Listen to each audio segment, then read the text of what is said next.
No es en modo alguno un lugar común decir que me complace mucho proceder a la inauguración de este curso y ser el primero en intervenir en un elenco tan notable como el que nuestra Universidad Politécnica de Madrid se honra en recibir en este curso sobre el mercado único y la Europa sin fronteras interiores.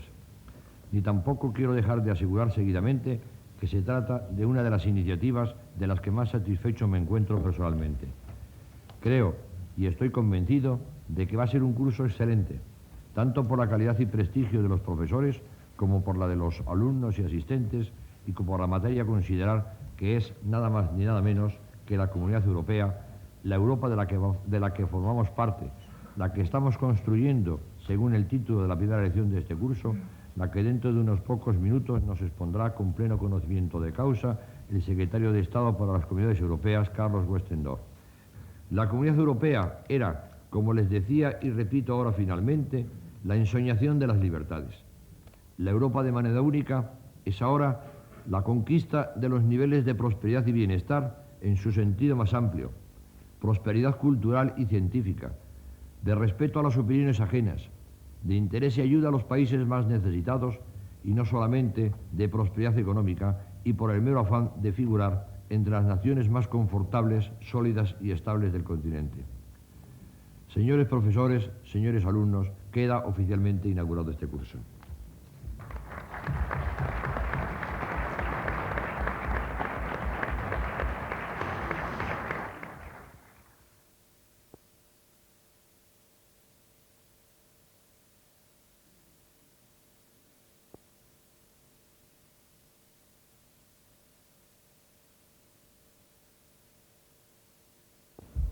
Uno de los temas de mayor interés del momento actual es toda la problemática medioambiental, como han tenido oportunidad de escuchar, entiendo, en la sesión anterior.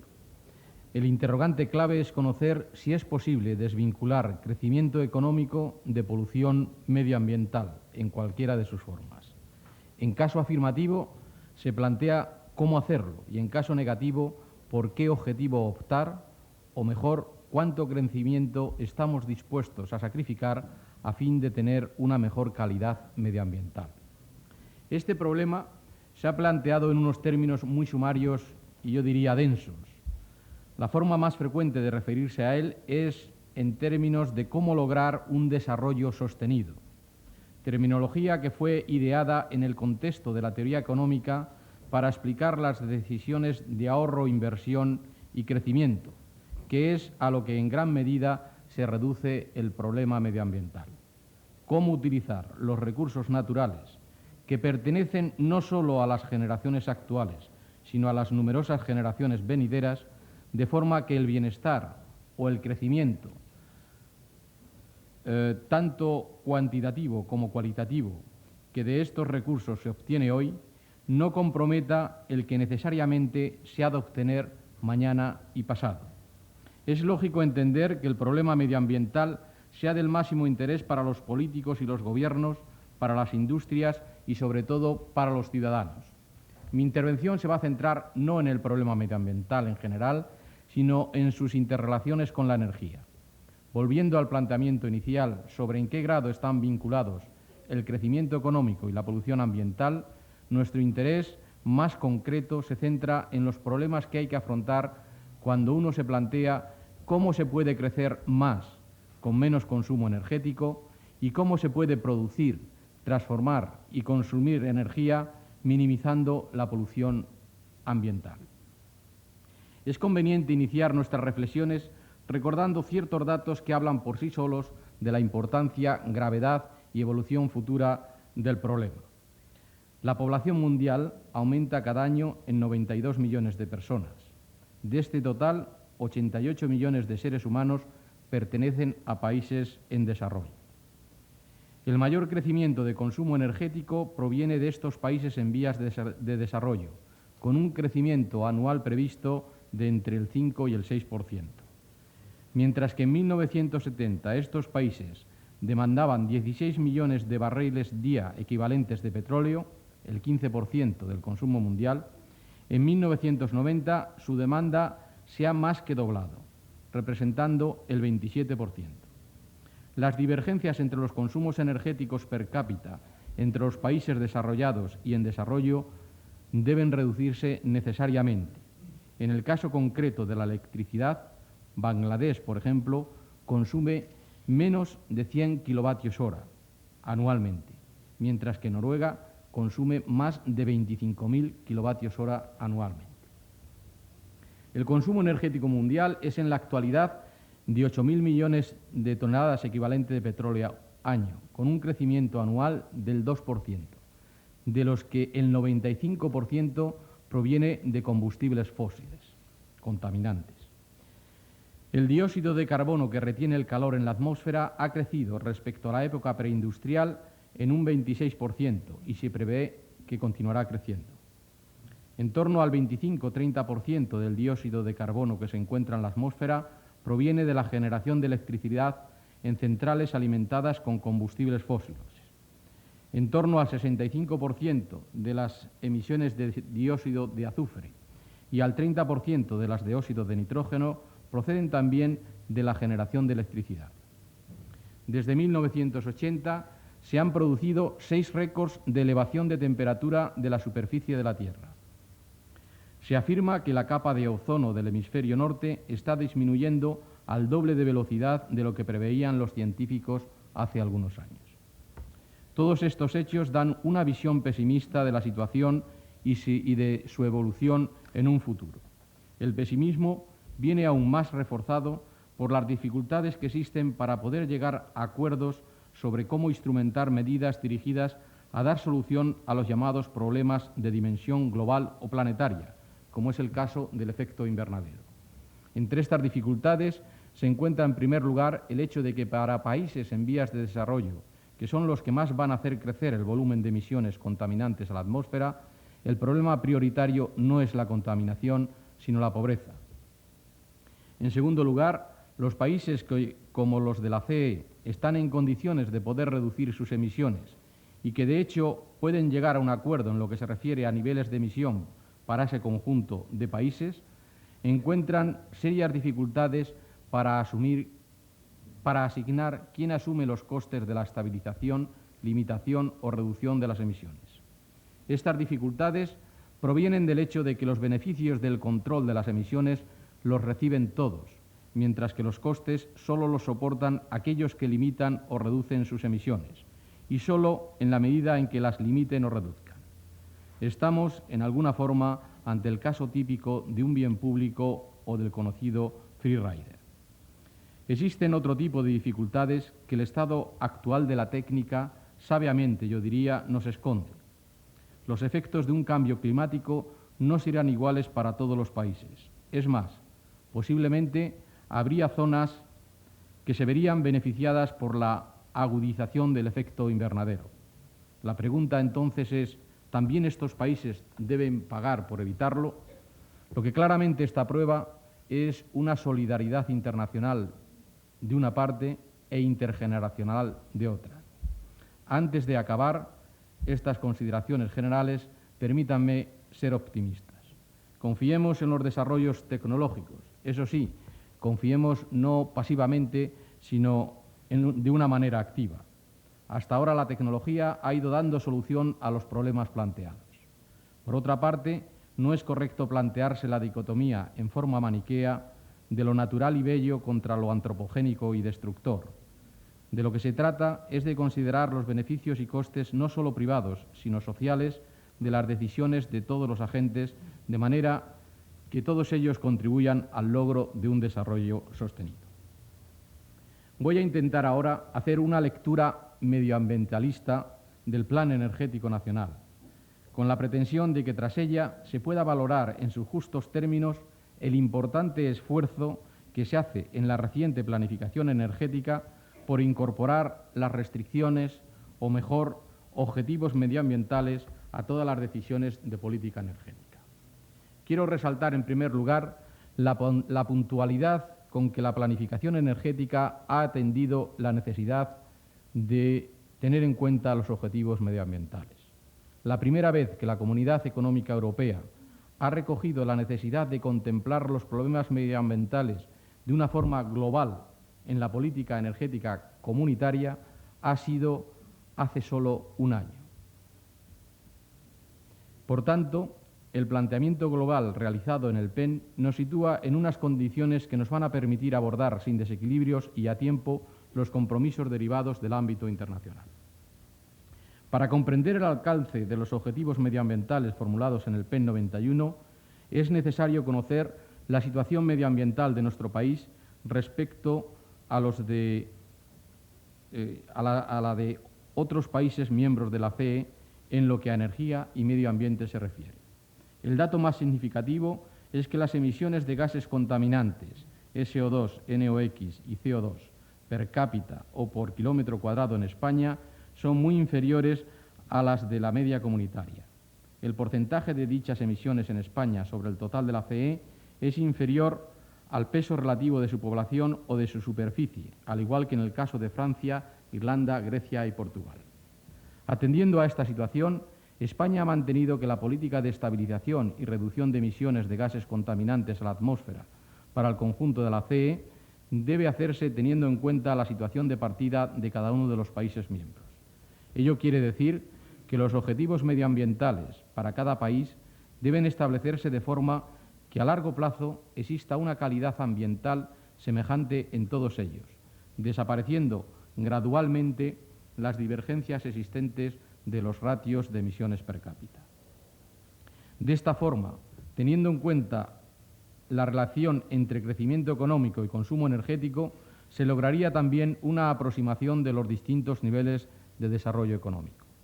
Quiero señalar que, dado el bajo nivel de emisiones de España con respecto al resto de los países de la CE y los objetivos medioambientales establecidos en el PEN, España está contribuyendo a la protección del medio ambiente comparativamente en mayor medida que el resto de países, máxime teniendo en cuenta que en prácticamente todos los casos los objetivos fijados en el PEN son más ambiciosos y en ocasiones notablemente más ambiciosos que los propios compromisos comunitarios.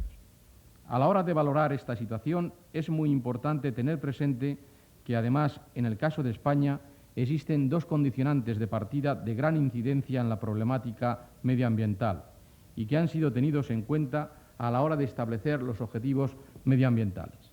Estos son las necesidades de crecimiento económico y la necesidad, por razones obvias, de conceder un importante peso en la estructura energética al carbón nacional, aunque éste sea considerablemente más caro y de peor calidad que el de importación. En cuanto al primer condicionante mencionado, el propio Consejo de Ministros de la CE de Energía y Medio Ambiente reconoció en su sesión de octubre del 90 que los países con pequeñas emisiones per cápita tienen derecho a tener objetivos y estrategias acordes con su desarrollo económico y social. Por lo que se refiere al carbón nacional, basta decir que su contenido en azufre es 3 veces superior al del carbón importado y 2 veces superior al, por ejemplo, carbón alemán. Además, atendiendo a los diferentes tipos de carbón nacional, el lignito negro, que ha supuesto aproximadamente el 13% del carbón nacional suministrado a las centrales en 1991, tiene un contenido de azufre 8 veces y media superior al carbón importado y 5 veces al alemán. Ello nos lleva a que, por lo que a características de combustible se refiere, España tiene una restricción de partida importante respecto a los otros países comunitarios. Como ya he mencionado anteriormente, y a pesar de las restricciones indicadas, los objetivos medioambientales establecidos en el PEN contemplan no solo los compromisos comunitarios, sino que en prácticamente todos los casos son bastante más ambiciosos. Los más importantes son, primero, la reducción de emisiones de SO2. Se plantean 3 objetivos. Reducir las emisiones de SO2 en las grandes instalaciones de combustión existentes en el año 2000. El objetivo es la reducción en el año 2000 respecto a las del año 80 en torno a un 42%. Quiero aclarar que este tipo de instalaciones de combustión a las que nos vamos a referir en distintas ocasiones son las de más de 50 megavatios y suponen actualmente el 70% del total de emisiones. El objetivo respecto a las emisiones tendenciales que se producirían en el año 2000 de no instrumentarse las medidas previstas supone una mejora de en torno a un 48%. El objetivo citado supera ampliamente al establecido en la Directiva 88/609, que es una reducción del 24% respecto de 1980. Otro objetivo es alcanzar en la mayoría de los nuevos grupos eléctricos límites de emisiones de CO2 sensiblemente inferiores a los que prevé la normativa comunitaria. Y finalmente, lograr una reducción total de las emisiones de CO2 en el año 2000 del orden de un 30% respecto a las de 1980. En lo que se refiere al NOx, los objetivos son alcanzar en el año 2000, en las instalaciones de combustión a que me estoy refiriendo, unas emisiones del orden de 263 kilotoneladas, cifra que es un 5% inferior a la exigida por la directiva, y lograr en la mayoría de los nuevos grupos eléctricos límites de sus emisiones de NOx inferiores a los permitidos por la directiva. En lo que se refiere a las emisiones de CO2, el objetivo fijado para el crecimiento de dichas emisiones proveniente del uso de combustibles fósiles con fines energéticos es de un 25% entre 1990 y el año 2000. A diferencia de los contaminantes anteriores, SO2 y NOx, la reducción de las emisiones de CO2 solo puede alcanzarse consumiendo menos energía, o bien utilizando combustibles con menos contenido de carbono por termia, es decir, mediante el ahorro y la sustitución de energía. Por consiguiente, las restricciones de partida ya indicadas, derivadas de las características del carbón nacional y del crecimiento económico, son aquí fundamentales. Al establecer el objetivo de emisiones de CO2, se ha tenido en cuenta las mayores necesidades de crecimiento de nuestro país y una situación de partida con unas emisiones per cápita de en torno al 64% de lo que es la media comunitaria. En este sentido, debe destacarse que en el hipotético caso de que todos los países de la CE pudieran registrar unas emisiones per cápita semejante a las actuales emisiones españolas, en lugar de la estabilización acordada a nivel comunitario, se conseguiría una reducción del 36%.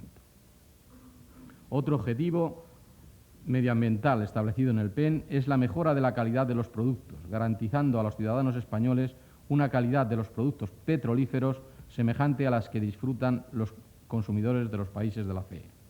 También minimizar el número de emplazamientos, al igual que otro tipo de objetivos referidos a la contaminación de suelos, aguas y ruidos. Estos objetivos no serían creíbles si no existiera una serie de actuaciones que garantice su logro.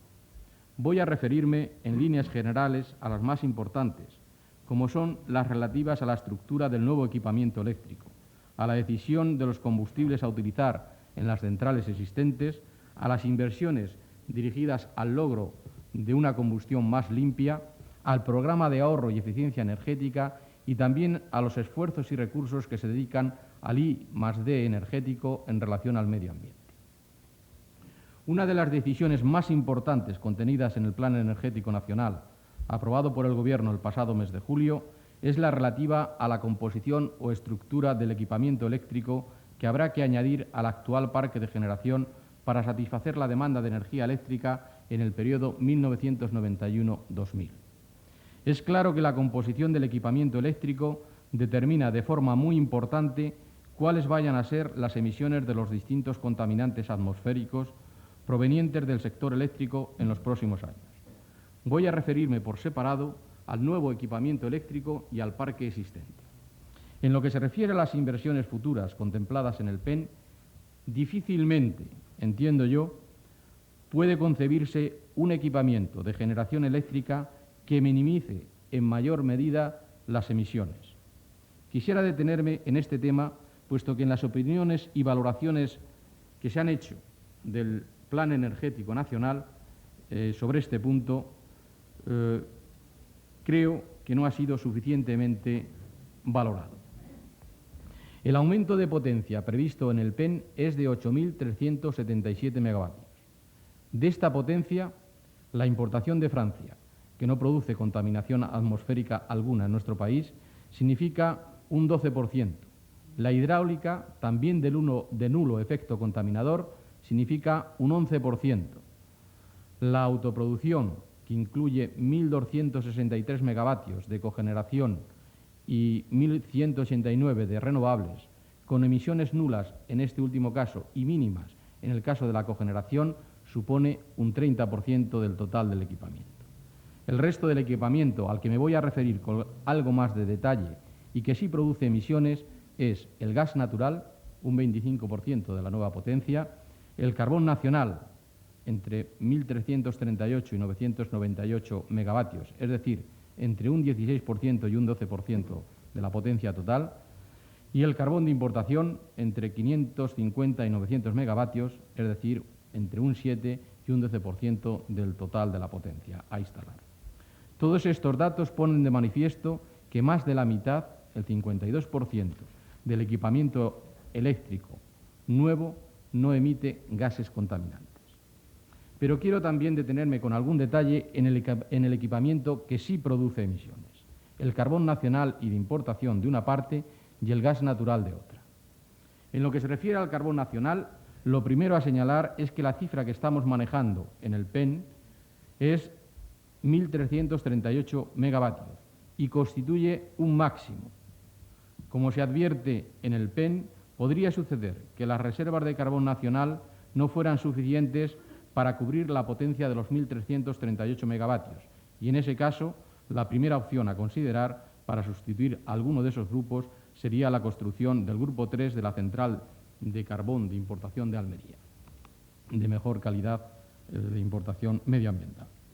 Pero de alguna manera, aún más importante que esto, es la consideración de que toda la potencia nueva que va a utilizar carbón nacional incorpora tecnologías limpias, como las dos centrales de carbón pulverizado y, en algún caso, una tecnología innovadora, como los dos lechos fluidos atmosféricos y el proyecto de gasificación del carbón de Puerto Llano.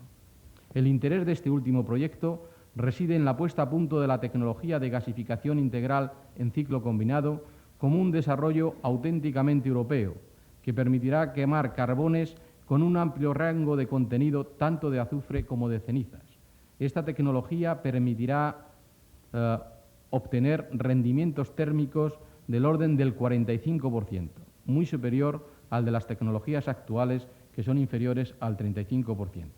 Adicionalmente, se conseguirá una reducción del 80% de las emisiones de CO2 con relación a las plantas convencionales y unas emisiones de SO2 y NOx muy inferiores a las admitidas por la Comunidad Económica Europea a partir de 1996. Para la ejecución del proyecto se ha constituido un consorcio entre varias empresas eléctricas europeas que participarán en el mismo: Endesa, Electricité de France, Iberdrola, Sevillana, Hidrocantábrico y Electricidad de Portugal, y que llevará a cabo el desarrollo de esta tecnología mediante un amplio programa de ensayos de los distintos carbones, tanto comunitarios como extracomunitarios. Estamos ante un proyecto innovador de dimensión comunitaria. Precisamente por ello, la Comisión de la CE acordó conceder una subvención al proyecto dentro del programa comunitario relativo al fomento de las tecnologías energéticas en Europa, programa TERMI. El otro combustible fósil que va a ser utilizado en las nuevas centrales es el gas natural. Es sabido que el PEN 91-2000 hace una apuesta importante por el gas natural, y ello por razones de minimización de coste, en el caso de la generación eléctrica debido fundamentalmente al alto rendimiento energético de la tecnología de ciclo combinado y de repowering, por razones de diversificación energética. En España el peso del gas natural en el balance de energía primaria no llega al 6% frente al 19% de la CE, y finalmente por razones medioambientales. No se pone en discusión que el gas es la energía más limpia de todas las energías fósiles. El World Watch Institute, institución preocupada por el medio ambiente y por tanto por una energía más limpia, en su reciente informe del año 92 sobre el estado del mundo, aboga por la utilización del gas natural. Eso sí, como una energía de transición, puesto que su paraíso energético es la implantación en un futuro de un sistema basado en la transformación de las energías renovables, limpias, pero que no permiten su almacenamiento ni su transporte, en un gas fácil de transportar y almacenar, como sería el hidrógeno. Las ventajas medioambientales del gas natural residen en que las nuevas tecnologías, y en concreto la utilización del ciclo combinado, permiten alcanzar un rendimiento energético de hasta el 45%, que se prevé que será próximamente pueda llegar hasta el 55%. Este rendimiento, además de reducir el coste económico del kilovatio hora, hace que las emisiones de CO2 sean un 65% inferior al de las centrales de carbón actualmente utilizadas. Por otra parte, el gas natural tiene un contenido prácticamente nulo de azufres y de partículas. En lo que se refiere a los óxidos de nitrógeno, que ciertamente sí son producidos en la combustión del gas natural, la aplicación de las nuevas tecnologías permiten una reducción de estos óxidos de hasta un 85% respecto de una central moderna de carbón. Pues bien, el peso de las centrales de gas natural en el nuevo equipamiento eléctrico es, como he dicho anteriormente, de 2.135 megavatios, de las que 1.340 serán de ciclo combinado. Estos 2.135 megavatios suponen el 25% de la nueva capacidad. Pero es necesario destacar algo todavía más importante. El PEN considera inversiones en repowering y en adaptación de centrales existentes a ciclo combinado, así como en conversión de centrales de fuel existentes en centrales policombustibles. Esto va a significar que si bien la capacidad adicional de gas es de 2.135 megavatios, a ello hay que añadir la conversión a gas de la potencia de fuel asociada a las centrales en que se hace el repowering, así como la transformación de centrales de fuel en centrales policombustibles. Ello hace que el total de capacidad que puede utilizar gas ascienda a más de 5.000 megavatios. Resumiendo, desde la óptica medioambiental, las decisiones del nuevo equipamiento eléctrico aprobadas en el PEN, y hablando en términos de energía, es decir, de gigavatios hora producidos por el nuevo equipamiento, un 43% sería totalmente limpio, casi un 40% se produciría a partir de la energía fósil más limpia y solo un 18% utilizaría el carbón nacional o importado, pero utilizando en ambos casos las tecnologías limpias ahora disponibles o bien, en algún caso, tecnologías innovadoras, como he comentado. Por lo que se refiere a las centrales eléctricas existentes, las medidas contempladas en el PEN se han basado en un criterio de minimización de costes y de fomento de la adopción de tecnologías limpias, predominando las que reducen el contenido de azufre en mezcla de combustibles empleados, que además de su ventaja de menor coste, requieren una inversión menor y ofrecen una mayor flexibilidad de implantación. Este tipo de medidas serán también adoptadas en las refinerías, junto con un importante aumento de la cogeneración con gas. La actuación fundamental en este sentido se centra en el aumento de la participación del carbón importado de bajo contenido en azufre en las centrales de carbón nacional, especialmente en las de lignitos. A este respecto, cabe recordar los ratios de emisiones de SO2 de los diferentes tipos de carbones nacionales y de carbón importado ya mencionados.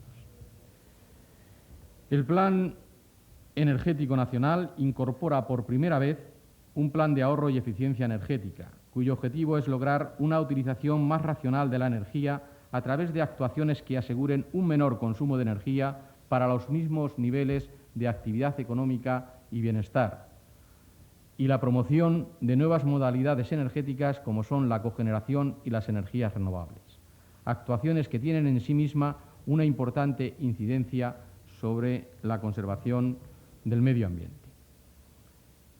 El plan permitirá reducir el ratio consumo de energía primaria sobre PIB en un 12%, porcentaje significativamente más alto que el que ha tenido lugar en la década pasada, que fue del 3%, y al mismo tiempo permitirá conseguir un mayor grado de diversificación y autoabastecimiento energético. La instrumentación de las acciones previstas en el PAE se agrupan por su finalidad en 4 programas de actuación: ahorro, sustitución, cogeneración y energías renovables. El objetivo específico de ahorro previsto en el PAE es reducir el consumo de energía final en un 11% respecto al registrado en 1990 y en torno al 7,6% del que se habría registrado en el año 2000 en ausencia de medidas de ahorro. Para valorar esta cifra es preciso tener en cuenta que en los últimos 5 años, en los que ha habido un aumento muy acelerado del consumo de energía, al mismo tiempo que hemos experimentado un crecimiento económico mayor que el de nuestros socios comunitarios, España ha ahorrado un 2,04%, lo que en definitiva significa que el PAE se plantea prácticamente duplicar el porcentaje de ahorro de estos últimos años. El PAE incorpora asimismo medidas de expansión de la producción independiente de electricidad a través de la cogeneración y del empleo de las energías renovables.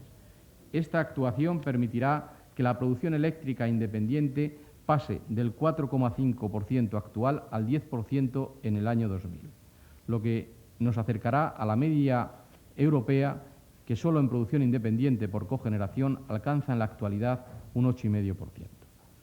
El ahorro energético y la sustitución de combustibles por energías renovables y gas natural anteriormente descritos permitirán reducir las emisiones contaminantes a la atmósfera en el año 2000 en los siguientes porcentajes respecto a su volumen en 1990. Un 22% de las emisiones anuales de CO2, un 13% de las emisiones anuales de SO2 y un 14% de las emisiones anuales de NO2.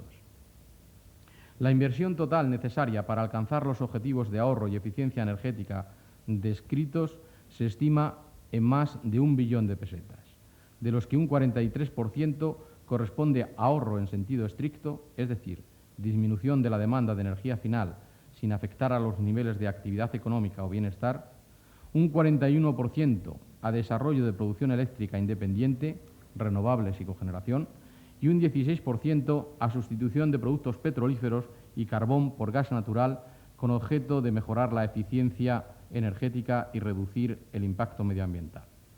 Hay que destacar que la gran mayoría de las inversiones previstas en el PAE presentan la rentabilidad suficiente para poder ser financiadas a través de los mecanismos del mercado.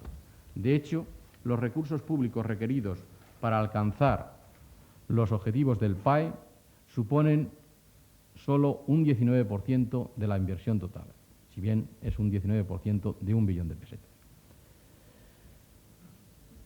Aunque, como ya he señalado, las repercusiones de las actividades del sector energético sobre el medio ambiente son fundamentalmente las derivadas de la contaminación atmosférica por generación de energía eléctrica, cabe indicar otras medidas previstas en el PEN, fuera de este ámbito, dirigidas a cumplir los objetivos medioambientales señalados. Entre ellas, la mejora de la calidad de los productos petrolíferos en línea con las exigencias comunitarias. En concreto, la disminución del azufre en gasóleos con incidencia sobre la calidad medioambiental urbana y la reducción del azufre y plomo de las gasolinas. Quiero recordar aquí que las medidas adoptadas para asegurar la disponibilidad de gasolina sin plomo en España ha supuesto que el número de estaciones de servicio que distribuyen este combustible haya pasado de 222 a primeros de 1990 a 1.691 en la actualidad. Hay que tener en cuenta que el número de estaciones de servicio es aproximadamente en España 3.700. Las dirigidas, es decir, que prácticamente el 40% de las estaciones de servicio tienen en la actualidad y en un periodo muy breve de tiempo disponible gasolina sin plomo. Las dirigidas al control del impacto ambiental de la minería del carbón y en concreto de las explotaciones de cielo abierto. Las decisiones en cuanto a minimizar los emplazamientos del nuevo equipamiento eléctrico y las relativas al emplazamiento de líneas eléctricas y paso de gasoductos. Por último, hay que referirse a los esfuerzos realizados y previstos para minimizar el impacto ambiental sobre el agua. En este ámbito cabe distinguir la contaminación térmica de las aguas superficiales, la contaminación física provocada por los arrastres de sedimentos producidos en la minería del carbón y la contaminación química producida principalmente por las refinerías.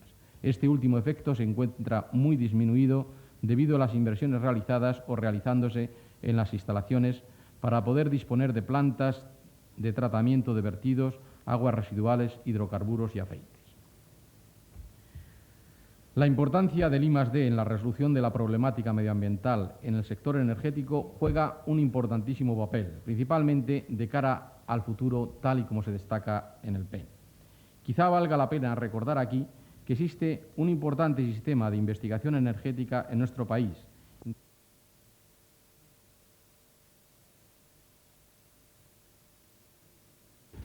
Vengo a clausurar un curso que entiendo que ha sido un éxito, lo cual no es fácil teniendo en cuenta la dificultad de la materia y que estos temas de carácter internacional no siempre interesan de esta forma. Y, sin embargo, es lógico, porque el tema de este curso, la materia de este curso, se sitúa, a mi juicio, dentro de un marco general de enorme importancia. Yo alguna vez he dicho que antes de hablar de Europa como casa común, como decía Gorbachev, hay que hablar de Europa como camino. Al principio Europa fue un camino, el camino de Santiago. Hoy está claro que esta comunidad es ya, va a ser ya, la encrucijada central por donde van a pasar los nuevos caminos necesariamente de Europa en esta década y en este siglo XXI que se nos ha presentado en la historia con unos años de anticipación. Y entonces aparecen así las 10 prioridades del post-Maastricht, lo que hoy podríamos considerar las 10 prioridades europeas. Primera, la convergencia de las economías y la unión económica y monetaria. 2, la política exterior de seguridad común y a plazo una identidad europea de la defensa. 3, un reforzamiento de las instituciones. 4, elaboración de unas previsiones financieras con previsible aumento del gasto. 5, la cohesión. 6, la elaboración de una política agrícola común nueva. 7, el refuerzo de la competitividad, el desarrollo y la investigación. 8, el medio ambiente. 9, el desarrollo a 11 de una dimensión social. Y 10, el aumento de las competencias comunitarias. Estos objetivos son inevitables si se quiere avanzar. Nuestro futuro depende sobre todo de lo que hagamos nosotros mismos, ni más ni menos. Decía mi amigo Shevardnadze, citaba un refrán ruso, donde se dice que el único lugar donde se despacha el queso gratis es en la ratonera. No hay escenarios gratuitos.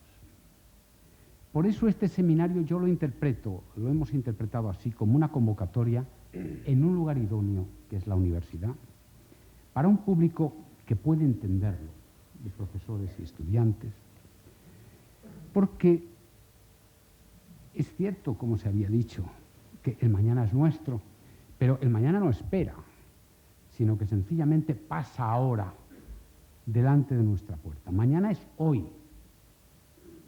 Mañana es hoy, más que nunca. O como ha dicho Popper hace 4 días, el futuro no existe. Y esa es nuestra responsabilidad, construirlo. Por tanto, en resumen, esta es la hora, basta verlo, en que cada uno de los países está tendiendo el arco para lanzar su ambición más allá del último obstáculo. Esta es la hora de los grandes esfuerzos colectivos. Debe ser también la hora de España, una hora que incluye una larga paciencia, no del esfuerzo de cada día, sino de todos los días, tenazmente. Alguna vez le preguntaron a Schuman, ¿y usted por qué es optimista? Y dijo, porque tengo paciencia. Bueno, pues lo que necesitamos los españoles no es la paciencia de esperar, sino la paciencia activa para mantener mucho tiempo 2 valores fundamentales que nos son muy necesarios, la seriedad y el trabajo.